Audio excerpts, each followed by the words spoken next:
Hi there, this is Jonathan Pierce. Welcome to the FIFA World Cup quiz game tutorial. This game's really going to test your knowledge of the FIFA World Cup with loads of great pictures and video clips. If you want to play the FIFA World Cup tournament or the FIFA World Cup final, you're going to find yourself on the virtual pitch. So that's what I'm going to talk about first. The virtual pitch is where you compete and answer questions. But before you get there, you'll need to decide which country you'd like to represent. You can choose any of these 10 teams. Argentina, Brazil, but I'm going to choose England. In a single-player game, once you've selected your team, the virtual player will then select their team. In a multiplayer game, both players will choose which team they want to be. Right, now let's see who gets kickoff. In a single-player game, you'll always start. But in a multiplayer game, the toss of a coin will decide who gets kickoff. This is the virtual pitch. The pitch is divided up into 10 zones. The use of these zones will become clearer when I talk about passing the ball. Once the game starts, the ball is automatically passed back to one of your defenders.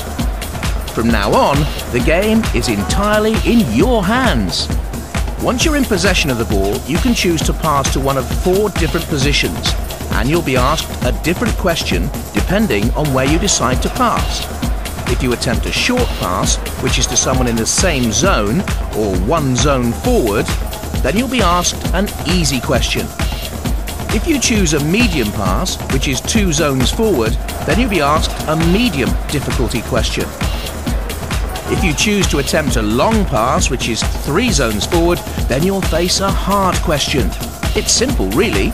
The longer the pass you want to attempt, the harder the question you'll have to get right to complete it. Goal scoring works the same way as passing.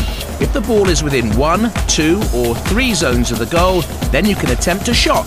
Just like passing, the longer the shot on goal, the harder the question you'll have to face to score. In the single-player game, if you answer correctly, you'll score. In the multiplayer game, if you answer correctly, your shot will be on target. Your opponent will then attempt to save the ball by answering a goal-saving question correctly. The closer the shot is to the goal, the harder the question your opponent will have to face to successfully save the shot. At the start of the game, every player gets 1 red card, 2 yellow cards, and 3 substitutions. The red card is played from the virtual pitch. You'll be asked a question, and if you get it right, you'll gain possession of the ball. Yellow cards and substitutions are played from the question screens. If you play a yellow card, you'll remove 1 incorrect answer from A, B or C.